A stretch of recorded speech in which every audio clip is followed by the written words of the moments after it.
I'm just going to get right into it. And this is sort of interactive, just to get a little idea, make sure I've got all the data correct.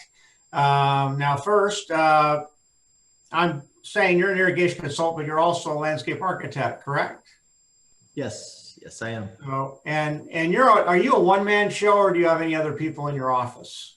I share my office with my wife, who is also a landscape architect. So, Perfect. So if I put it down as two would be good. Yeah, I think so. I think that fill the.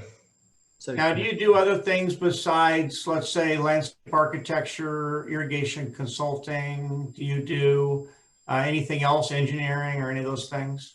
Oh no, we don't. We farm out all the engineering on our gray water harvesting projects to others.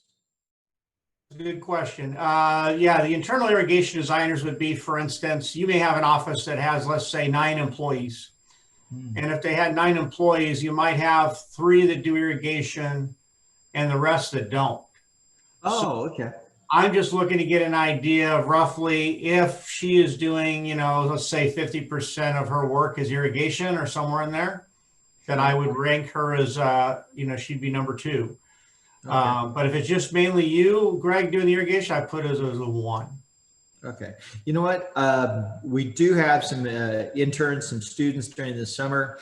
They come in and they have a high knowledge of irrigation design. They're not landscape architects, they're students. So I could qualify those as internal irrigation designers. And I would have to say, besides myself and my wife and the 4 interns that we work with during the summers when we pay, that would total it up to be 6 internal irrigation designers. Okay, perfect.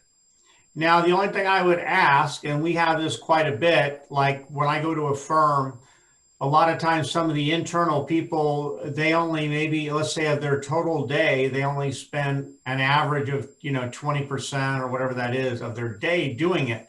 So let's just say they spent 25% of the day, your interns coming in. That means it would take 4 of those people to be worth 1 person. So that's sort of how we look at it. That's not necessarily obviously how you would need to look at it. So yeah, I if I assign them an irrigation design, I want them to walk the site, do the calculations, and they do everything. Cool. That's perfect. I will put 6, and then annual number of projects, any size project, just trying to get a rough idea, whether it be 5, 10, 20, 60, 100, whatever that is. I say we're lucky to get 30. Okay, that's a good number though. And then what type of software do you guys typically use? Oh, dude, we use LandFX. We know it's a layer, but it's intuitive. It's really great. We like it a lot.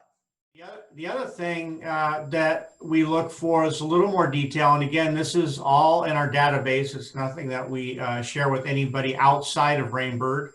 But we like to get an idea of sort of where you're at with your product preferences. And what this does, and the reason that we like to have this is, one, there may be some areas that we never need to cover. We never need to look at, we never need to make comparisons. But then there's a lot of areas we like to sort of have an idea where we're at in the actual market. So this gives us a true picture. So what I wanted to do, and I'll give you an example, we'll start with controller. Controller, this is like just the overall brand name, sort of a standard controller. We're not really talking central control here. We're talking everything else from residential, like commercial, that type of thing.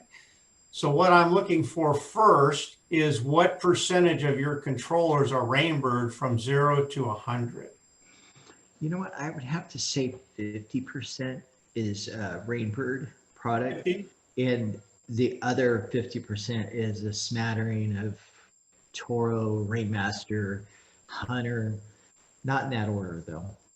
Oh, perfect. So what I normally do, and this is just again to give us an idea, it's not a lot of detail, but it's enough. So if it's 50% or greater, I put Rainbird RB as the primary. Right. And then as the secondary, in this case, I'll just put Toro or Rainmaster. You can put Toro. Toro. Okay, then that's T for Toro, so it's perfect. T for Toro. So we got pretty much a 50-50 match on that. So now you sort of got the idea of, I think, of how we do the percentages of this. Okay. So we're just going to go product by product through here. We should be able to get done in just a few minutes. Sure. So for rotors, where are you at with Rainbird? 75% of our projects use Rainbird. The other 25 are an end user designated preference, but we support Rainbird in regards to the rotors from the 3000, the 5000, all the way up to the 8005s. So, Okay. but I would say the secondary choice would have to be Hunter, and that's forced upon us. Let's go 75% because we get forced upon by the city of Clovis to use NetFM on some of their projects. Okay, then I'm going to put NetFM here, and Rainbird will be secondary. We can do a Zoom thing. We can have them come straight to your office. There's a lot of ways that we can handle that, but at least it gives us a place to go. So, and this is really last but not least. So I try to look at what, last but not least, this is, after looking at everything that we already looked at, now it's sort of, there's a lot of ways to deliver information to you guys. So, I know a little bit about you and where you work, but let's just get this from scratch. So it's sort of like what works for you would be like, okay, if I was going to present something to you, there's lots of methods, and you'll see some of these pictures and everything. I'll quickly go through so you get an idea of some of the options. That one would be in your office right now. Is it a yes, no, or maybe for actually coming to your office? You know what? We could set something up for the office, but it would be socially distanced. It might be out in our warehouse. It may be out in the parking lot. Okay. Maybe in our soon-to-be-built conference room. Awesome. I'll put a yes on that. And then the other one, this is just something thought of recently, would be like, it would be something that we probably get back, but it'd be like we drop a demo. So if somebody was really concerned about social distancing and all that, we could also do that. Set up something that's a pre-manufactured layout. Like it could be like a grid, like a end feed, center feed. It could be a panel. It could be a controller where you could plug it in. I mean, there's a lot of options, but it's sort of like a drop it, and then we'd go through it on Zoom. Last thing I was going to put on here was, and we sent these out. I think you might have got one today. That we do provide these Insights for Irrigation Professionals series. They're about an hour long. So not every office, I don't know how your office is on that, can take an hour, out of their day. But the nice thing is we also record these. So if you want to see a live session, you have to register. I send you that info, you register, and then you actually can ask questions and that type of thing on a live session. But remember, there could be between 100 and 400 people on that call. So, wow. Yeah, so there's a lot. Or the other way to do it is I can go through it with you and cut it down to like a 20-minute thing that will actually go with what you need, not necessarily everybody else. And then you can ask me questions as we go. That you record it. Yeah, give some options. Anyway, that's about all I got. And I think we made pretty good time.